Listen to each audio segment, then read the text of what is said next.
दोस्तों, आज की कहानी है दीदी पापा की वसीयत के अनुसार आपका इस घर पर कोई हक नहीं है। दोस्तों, कहानी शुरू करने से पहले अगर हमारे चैनल को सब्सक्राइब नहीं किया हो तो कर लीजिए ताकि आपके पास पहुंचे हर नया वीडियो। हाथ में कॉफी का मग और सामने टीवी पर मनपसंद प्रोग्राम, लेकिन पलक का मन उसमें नहीं लग रहा था। उस उर भर उसके दिलो दिमाग भी सोच के बादल उमड़ रहे थे। साकर भी वह साथ नहीं हो रही थी। सारे विचार आपस में उजलते जा रहे थे। सास ससुर के गुजरने के बाद ननद रेवती का व्यवहार अजीब सा हो गया था। कल फोन आया था तो बात बात में अपने भाई को यही सुनाती रही कि मम्मी पापा ने घर भी तुम्हारे नाम कर दिया और बैंक बैलेंस भी। मेरे बारे में कुछ नहीं सोचा। मैं कैसे अपने बच्चों की पढ़ाई लिखाई देख रही हूँ। समझ नहीं आ रहा कि दीदी हमसे क्या चाहती हैं। क्या उन्हें नहीं पता कि उनके भाई की इनकम भी इतनी नहीं है, जैसे तैसे गुजारा करते हैं।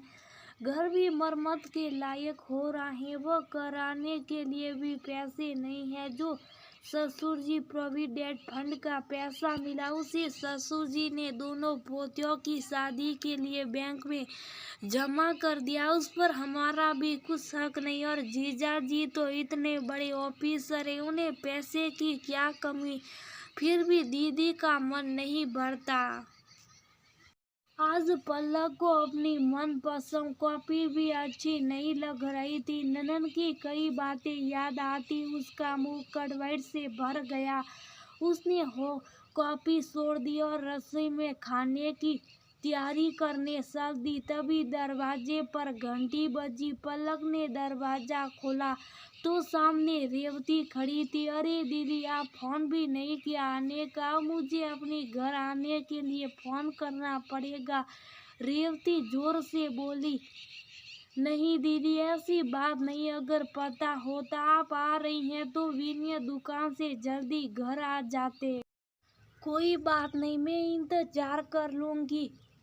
तुम तब तक मेरे लिए चाय बना दो, सिर में बहुत दर्द है। रेवती वही सोफे पर ही लेट गई। 1 घंटे बाद विनय घर आया तो रेवती को देखकर चौंक गया। पहले दिन फोन पर ऐसी बात और आज दीदी घर पर। कुछ तो बात है। और दीदी कैसी हो, कैसे आना हुआ? विनय पास में बैठते हुए बोला। रेवती सीधे मुद्दे पर आई। विनय, तुम्हारे भांजे के एडमिशन के लिए 20 लाख रुपयों की जरूरत है। बैंक में जो पापा के पैसे उसमें से 20 लाख रुपए निकाल कर मुझे दे दो। लेकिन दीदी, वो पैसे तो पापा ने आपकी दोनों भतीजों की शादी के लिए रखा। पापा की वसीयत के अनुसार हम वो पैसे किसी और जरूरत के लिए नहीं निकाल सकते। तो ठीक है, मुझे इस मकान में मेरा हिस्सा चाहिए। कानून के मुताबिक मकान में मेरा भी हिस्सा बनता। सही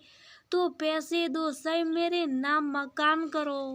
दीदी, अगर कानून की बात कर रही हैं तो पापा की वसीयत के अनुसार आपका इस घर पर कोई हक नहीं है। ये पापा की बनाई संपत्ति है, दादा की बनाई नहीं। अगर आप प्यार से इस घर में आती हो तो आपका इस घर पर पूरा हक है, वरना आप अपना मायका तो खो चुकी। मजबूर होकर विनय को बोलना पड़ा।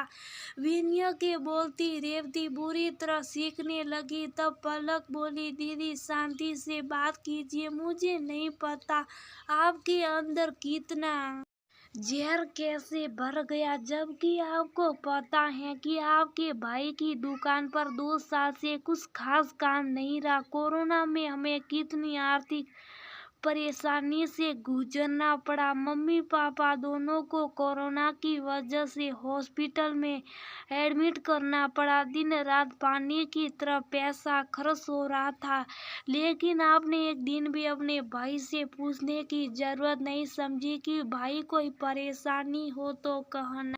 हमने कभी आपसे गलत व्यवहार नहीं किया, लेकिन आप तो इंसानियत भी भूल गई। जीजा जी की इतनी अच्छी सरकारी नौकरी, इतने बड़े अफसर है, हमने कभी आपके सामने हाथ नहीं फैलाया, जितना था उतने में सब्र कर लिया। फिर आज आप इतनी बात कहती भी अच्छी नहीं लगती। आज आपने हम दोनों को बोलने के लिए मजबूर कर दिया। कुछ बेटा के जिस एडमिशन की झूठी बात आप कर रही हो वो तो उसका हो चुका थोड़ी देर पहले ही।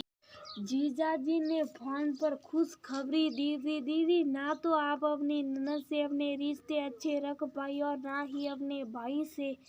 जिस दिन जीजाजी को पता लगेगा कि आप उनकी बहन के साथ कैसा व्यवहार करती हो, सोचो उस दिन उनको कैसा महसूस होगा। पहले आप अपनी ननद को हिस्सा दे दीजिए जो आपके ससुर उनके लिए छोड़ गए थे। उसके बाद कोई बात बोलना। अपना मायका तो आप खुशी खो चुकी, कम से कम अपनी ननद का मायका तो बना दो। दीदी, इज्जत चाहिए तो इज्जत देनी भी सीखिए। पलक की बातें सुनकर रेवती चुप हो गई और चुपचाप घर से चली गई। विनय बोला, तुमने ये सब कहकर ठीक किया, क्योंकि कभी कभी सब कुछ कह देना ही ठीक होता है। पलक भी अब निर्दयी थी, उसके दिल का बोझ उतर गया था।